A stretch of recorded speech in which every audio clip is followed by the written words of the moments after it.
So we are headed to a meeting with a new potential client. I figured this would be a good time to talk a little bit about my thought process behind going into meetings and how you should prepare yourself for a meeting. I don't think there's a right or wrong answer.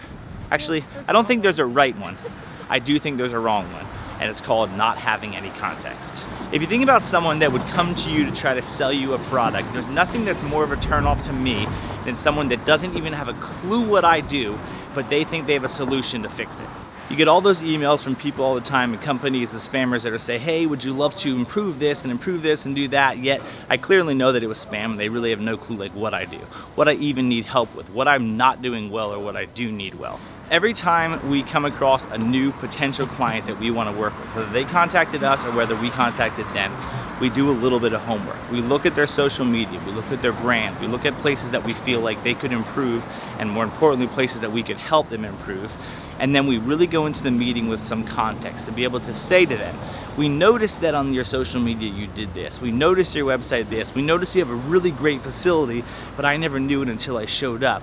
We think about all these different things that we feel like we truly can help them with, because then they obviously see that we also put some practice and some work into actually seeing what they do. See, I think a lot of people go into meetings with clients and they're kind of afraid to give like their strategy out of what they would do with that company when they start, because they think, well, what if they just take the idea? I don't really get worried about that. I really want to showcase what we actually think we can do for them and be able to showcase that we're very skilled and knowledgeable in what we're talking about. Because I think a lot of people have ideas, a lot of people don't execute on it. So I'm not afraid giving some people my ideas and my execution and just thoughts behind something. If they really don't use us and try to go with someone else, I'm convinced it won't get done correctly anyway. And so they'll come back to who originated the idea. I think it's important not to go in with dollar signs in your eyes, or like you don't need any client. I mean, you want them, but you don't need them.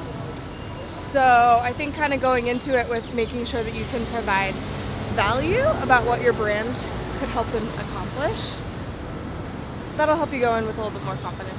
So I always feel like if I can go in to any meeting with context, with confidence, and understanding that what I truly think I can bring value to them in will actually help them, then it should be a pretty easy conversation to at least have. Now that's not to say, and it doesn't mean that every single time you go into any sales meeting, anytime with confidence and a solution, you're gonna get it.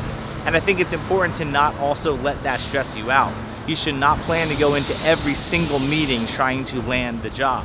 It doesn't always happen. Sometimes you go into meetings and you don't actually land that client for years because they have to look at other stuff that you're putting out to see that you know what you're talking about. And you can't go in expecting to land every single job. If you are, that probably just means you're way too cheap. And I think that that's definitely part of it too. I think there are a lot of people that don't even factor in like how many jobs they're actually landing compared to how many they're trying to land. And so it doesn't really help them actually price things accordingly. It doesn't help them know how they're actually doing with growing their business, because if you just have a really cheap price point, you're gonna land work all day. And how can you know when you should raise it if you don't necessarily know like what your actual percentage of landing clients is? Sometimes people want to see how you handle a no before they'll ever give you a yes. And that's actually a really good point. And something I almost think about is you ever have a conversation with someone and they're really, really nice, and then the conversation is no longer like going in their favor and they suddenly are like showing their true colors. I think that is a great point that Michaela brought up, that what does it look like when, you know, anyone can go into a conversation really kind and excited because they want to sell you something. But what happens when they suddenly realize you're not interested? Do they completely change who they are and now they show no interest? Would that be a person you want to work with? And I think a lot of times people go into that type of conversation and don't realize that that actually plays a big factor, and it really should be something you think about. Yeah, I really, really like that point. That's very, very good, because I think it is interesting when I think about that all the time. Like if I went to a car dealership, for example, and they came out and they were super fired up, like, hey, good to see you today, how you doing? Oh yeah, you know, no pressure, let us know if we can help you with anything. And then I suddenly am like, yeah, I'm not interested in buying anything for a year. And they're like, okay, cool, well have a great day, we'll talk to you soon.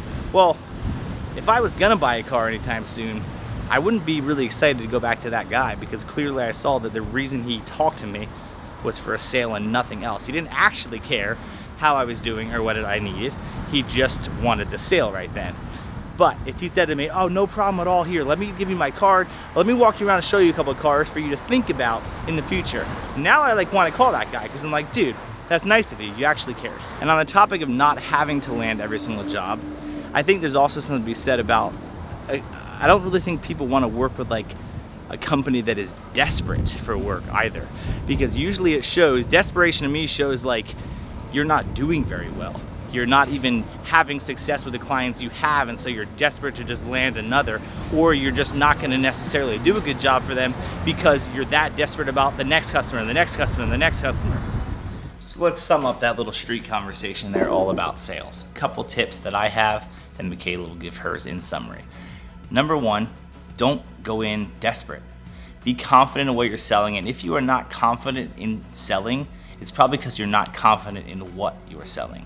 And there's no way to be confident in what you're selling if you're not actually doing the things yourself. So if you want to be better at sales, continue to be better at what you're actually trying to sell them, and the sales become easier. Number two, do your homework on the company that you're trying to sell to, and try to go in with a couple strategies of how you think you actually could help them based on things that you've already seen. And it helps them to see that clearly you work hard at what you do and you care about them as a company and not just as another client. And number three, if you've done your homework on the company and you understand what it is you think you can help them with, figure out what that price looks like to you.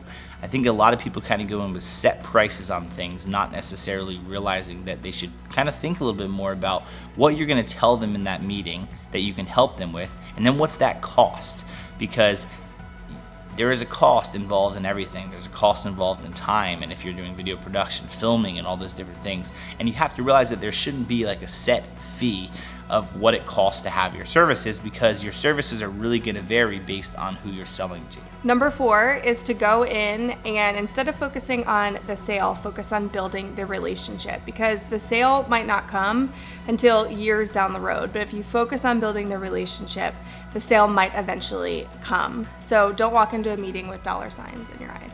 Number five would be pay attention to the vibe that you're giving off if you feel like the conversation is starting to go toward maybe a no. So think about your facial expressions, your body language, the words that you're saying, and just being conscious of how you're reacting to the situation, because sometimes people will give you a no, and see how you'll respond to that before they'll ever give you a yes. So I hope these tips were helpful. We are not sales experts, but I feel like we are trying to get better and better at understanding what it takes to truly capture and get more clients and get better clients, ones that you really want to work with, because as you build great relationships with people and as you continue to put those things into practice, I feel like you naturally will put off a vibe that attracts better clients that want to work with you also for those same reasons, that you are not a number to them, you are a relationship person, and you're someone that cares about their company, and you're someone that responds well to negative feedback and all those things. It'll make you a better salesperson, it'll grow your business, and honestly, we all just want to be people that are actually fun to work with. So just realize that you as a person are the best sales you possibly have. So how good are you actually utilizing who you are? Thanks for watching.